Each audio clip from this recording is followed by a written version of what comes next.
Sir आया हूँ और गुज़िश्ता कई दिनों से कोशिश कर रहा हूँ कि मुझे इजाज़त मिले और मैं रफ़ा क्रॉसिंग जा सकूँ और गज़ा के अंदर जो है वो इंटर हो सकूँ, लेकिन अभी तक मुझे इजाज़त नहीं मिली। आज बड़ी मुश्किल से मैं यहाँ पे गज़ा की पट्टी के करीब जो अरीश का एयर स्ट्रिप है उसके ऊपर आ चुका हूँ। मिस्री हुकाम ने मुझे इसकी इजाज़त दी है और यहाँ पे मैंने पाकिस्तान से जो चार्टर तैयारा सामान लाया है उसको वसूल किया और उसे हैंड ओवर किया मिस्री हुकाम और मिस्र के रेड क्रिसेंट के। मज़लूम फ़लस्तीनियों के लिए पाकिस्तानियों की जानिब से दी गई इमदाद लेकर गज़ा जाने वाले जमात इस्लामी के सेनेटर मुश्ताक अहमद ने अपने वीडियो बयान में कहा वो कई दिन से गज़ा के करीब मिस्री एयरबेस पर मौजूद हैं, लेकिन उन्हें इमदाद लेकर गज़ा जाने नहीं दिया जा रहा। मेरी ख्वाहिश है गज़ा के लोगों से इज़हारी यकजहती कर सकूँ। मैं गज़ा के शहीदों ज़ख्मियों के साथ इज़हारी यकजहती करने आया हूँ। सर आया हूँ और गुज़िश्ता कई दिनों से कोशिश कर रहा हूँ कि मुझे इजाज़त मिले और मैं रफ़ा क्रॉसिंग जा सकूँ और गज़ा के अंदर जो है वो इंटर हो सकूँ, लेकिन अभी तक मुझे इजाज़त नहीं मिली। आज बड़ी मुश्किल से मैं यहाँ पे गज़ा की पट्टी के करीब जो अरीश का एयर स्ट्रिप है उसके ऊपर आ चुका हूँ।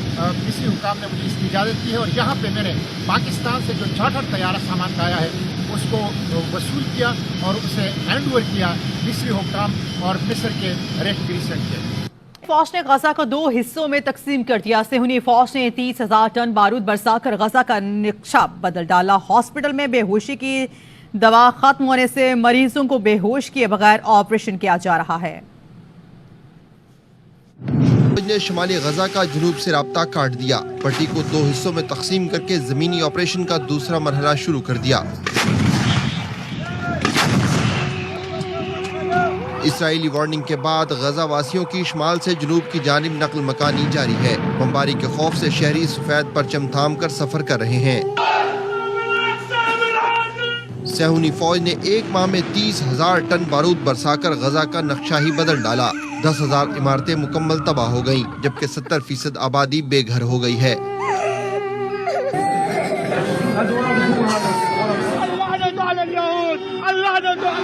बेबस गजा के शहरी समंदर का पानी पीने पर मजबूर हैं।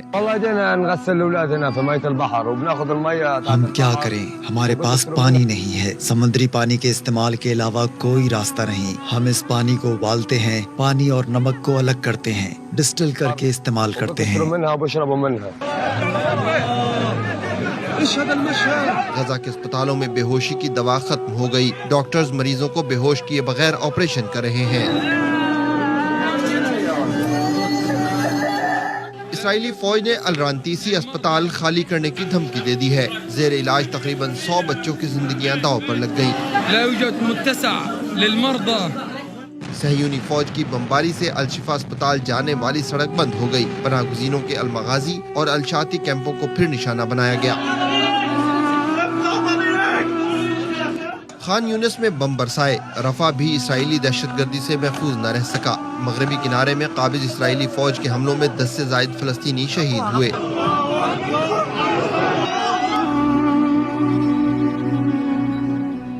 इसराइली बमबारी से एक और फलस्तीनी सहाफ़ी शहादत के मर्तबे पर फाइज हो गए। रात भर गजा पर सेहूनी फौज की बमबारी के नतीजे में न्यूज़ एजेंसी वफा के सहाफ़ी मोहम्मद अबू हुसैरा भी जान से गए।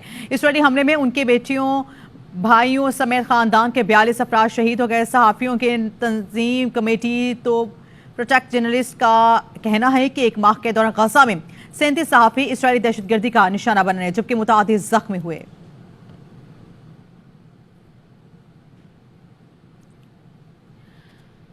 जहाँ अब तू देख रहा है, सब इसराइली हमले में बच्चों समेत दीगर अहल खाना को खो देने वाले फलस्तीनी हॉस्पिटल में सजदे में गिर गया, रोते हुए अल्लाह को पुकारता रहा। शहीदों के दर्जात की बुलंदी की दुआ करता रहा। एक और जख्मी फलस्तीनी आज़म हौसले की मिसाल बन गया। कहा सेहूनी फौज की आज़ादी के हमारे आज़म मुतज़लज़ल नहीं कर सकते। गजा की तबाहशुदा इमारत से 14 घंटे बाद बच्ची को जिंदा निकाल लिया गया।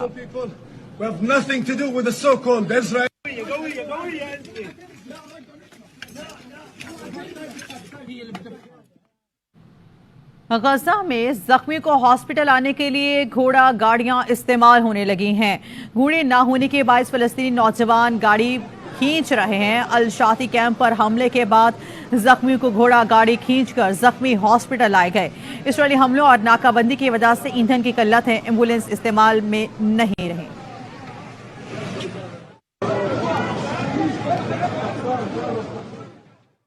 इसराइली फौज को गजा में धूमधू लड़ाई में सख्त मज़ाहिमत का सामना। इसराइली वज़ीर-ए-आज़म नेतन्याहू का भतीजा याइर नेतन्याहू भी हमास से झड़प में हलाक हो गया।